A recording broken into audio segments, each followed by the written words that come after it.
حسینیت حسینیت یزیدیت یزیدیت نعرہ حیدری نعرہ حیدری نعرہ صلوات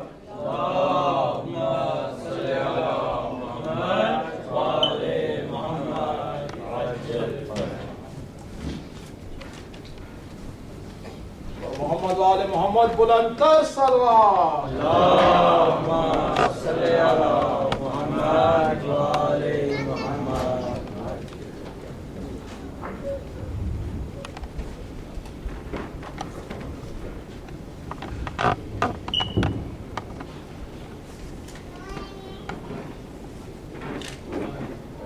خصوصی التماس ہے سورہ فاتحہ سیدہ صغیر بانو بنت علی اکبر اور سیدہ حسن بانو بنت حسن رضا مرحومات کے لیے اور مرحومین کے لیے ایک بار سورہ فاتحہ مع صلوات اللہم صلی علی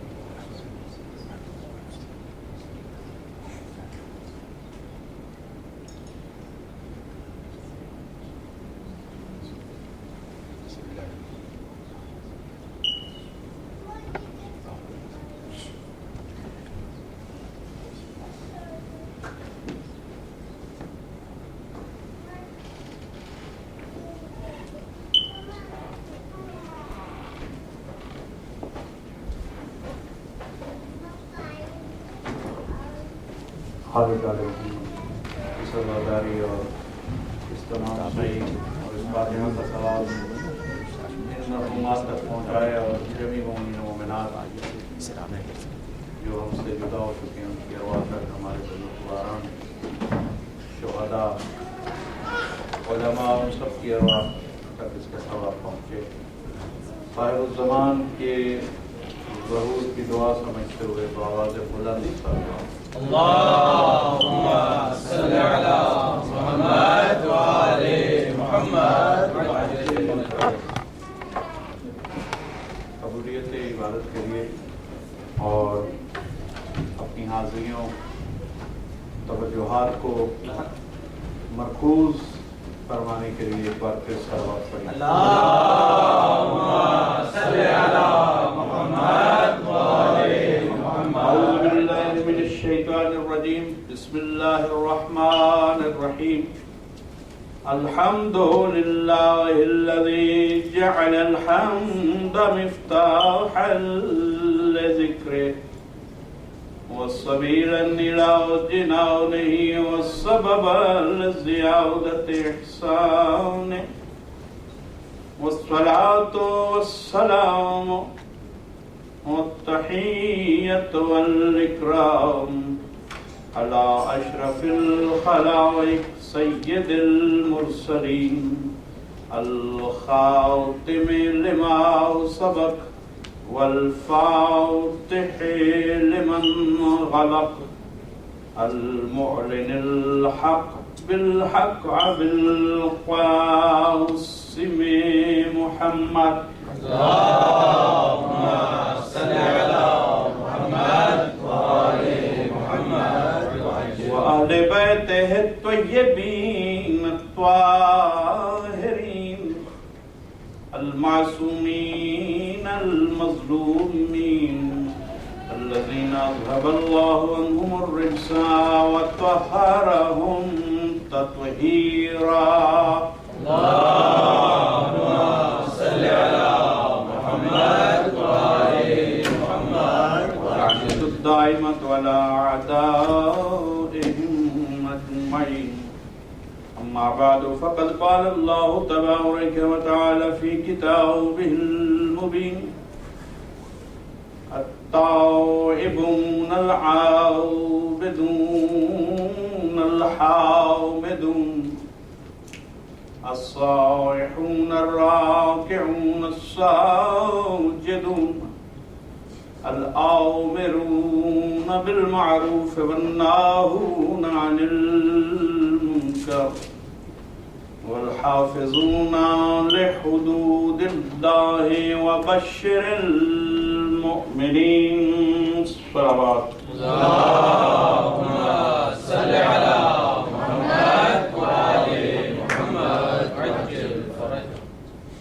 امام چہارم سرکار سید الساجدین علیہ السلام کی نسبت سے یہ مجلس اعزاز ہے، اور میں نے قرآن حکیم کی ایک ایسی ہی آیت کا انتخاب کیا کہ جو اس بارگاہ میں نذرانہ عقیدت بن سکے۔ کیا بات ہے، سبحان اللہ، سبحان اللہ۔ مگر میں چاہوں گا کہ تمہیداً کچھ اہم چیزیں اور ان سے منسلک کچھ سوالات جو ہم سب کے ذہنوں میں، خواتین کے ذہنوں میں، نوجوانوں کے ذہنوں میں، بچوں کے ذہنوں میں آتے رہتے ہیں، وہ کچھ سوالات بھی جو ہمارے ایمان کے دفاع کے لیے ضروری ہیں، ہمارے اطمینان قلب کے لیے ضروری ہے کہ ہم اپنے ہی عقیدہ سے مطمئن ہو جائیں۔ کیا بات ہے، واہ واہ واہ واہ واہ۔ اور کہیں اگر کوئی دشمن آل محمد اس حوالے سے سوال کرے تو کیا براہین ہے، کیا منطق ہے، کیا فلسفہ ہے، ایک مختصر جائزہ آج کی اس مجلس میں پیش کر دوں گا۔ زیادہ سوالات نہیں ہیں، اتنا وقت نہیں ہے، ایک ہی سوال کا جواب ہے، لیکن انشاءاللہ سب سے ابتدائی دعوت فکری یہ ہے کہ تمام عالم اسلام کے لیے کہ قرآن حکیم کلام الہی ہے،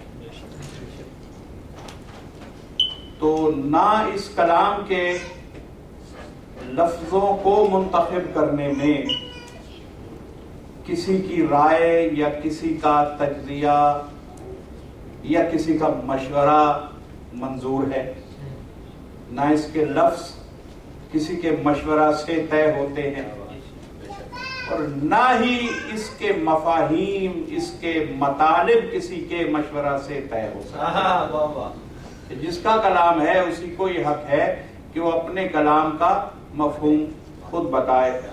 جب ایک عام انسان یہ حق نہیں دیتا کسی کو کہ کلمات اس کے ہوں اور مفہوم اس کا کوئی کرتا پھرے، تو وہ حکیم مطلق، قادر مطلق کہاں یہ اجازت دے سکتا ہے کہ اس کے کلام کو کوئی صاحب الرائے بن کے تفسیر بالرائے کرتے ہوئے یا اپنی دانشوری کا اظہار کرتے ہوئے یہ بتایا کہ میں بتاتا ہوں کہ پروردگار کیا چاہتا ہے۔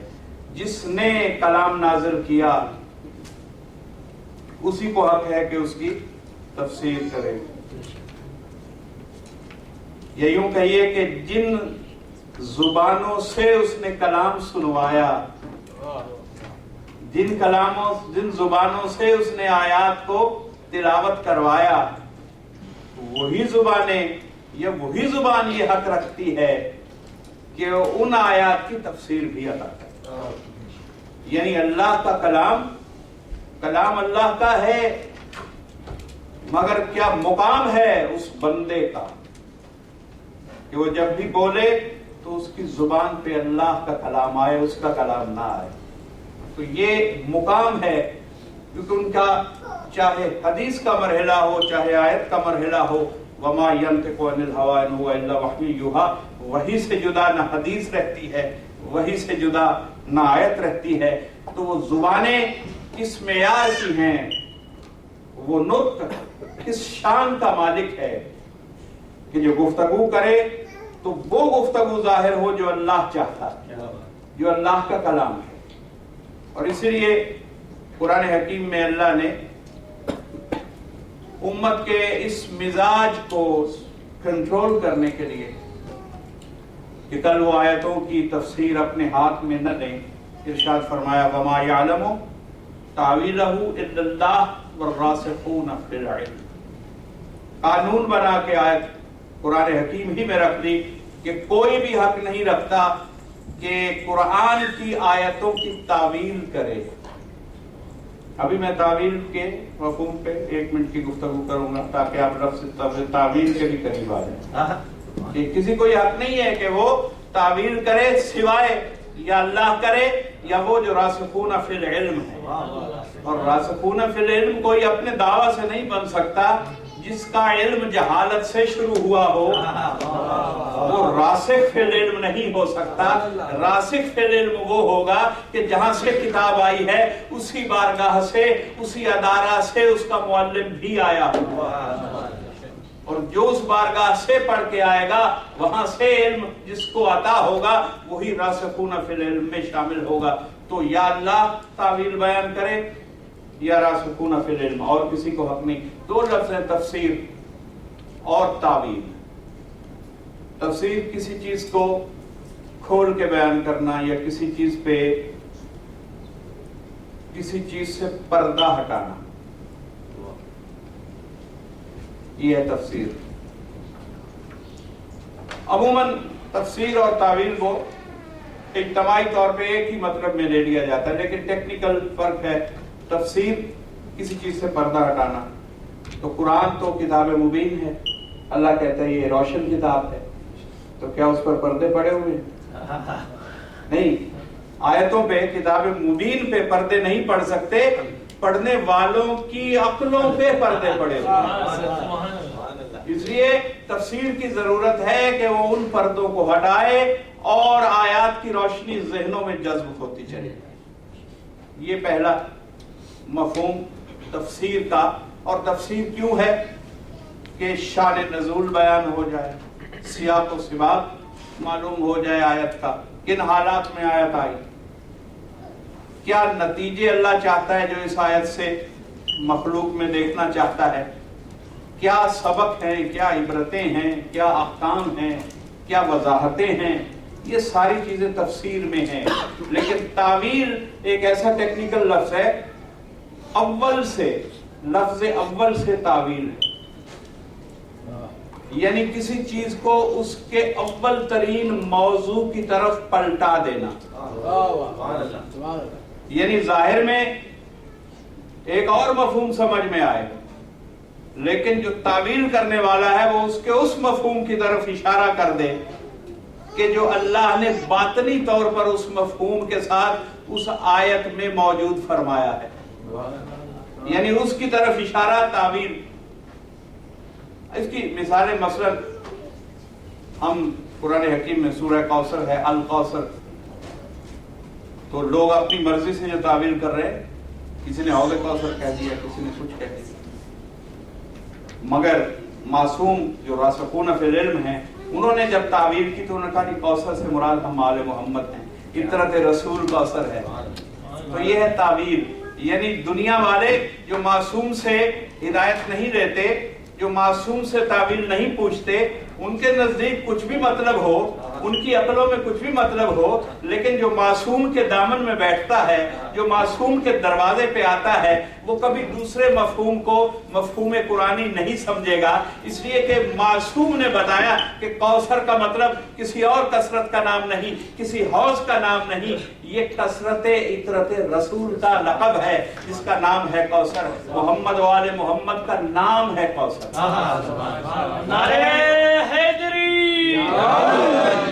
دیکھیے سورہ فجر ہے، یہ اس کا قرآنی نام ہے، لیکن تعویلی نام سورۃ الحسین.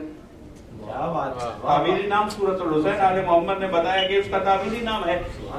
اس کا حقیقی مصداق یا یہ تو النفس المطمئنہ کون ہے، اور کہاں اس آیت کی تکمیل ہوئی، پتہ چلا یہ سورۃ الحسین ہے. تو یہ ہر آیت اور ہر سورہ کی ایک خفی شان ہے، ایک چھپی ہوئی شان ہے، جو اس کا اول ترین مقصد ہے اللہ کے نزدیک ساری مخلوق سے پہلے جس خاص کے لیے وہ آیت آئی.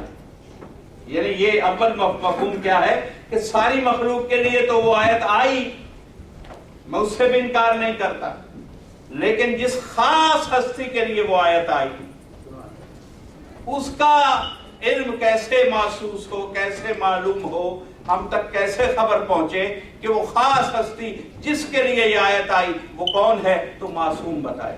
تو پتہ چلا کہ اس کا نام ہے تعویل. اور جب ہم یہ کہتے ہیں کہ معصوم کے سوا ہم نہ تفسیر لیں گے نہ تعویل لیں گے، تو اب میں وہ ایک جو تمہیداً میں نے عرض کیا کہ ایک سوال پیدا ہوتا ہے اور ایک آواز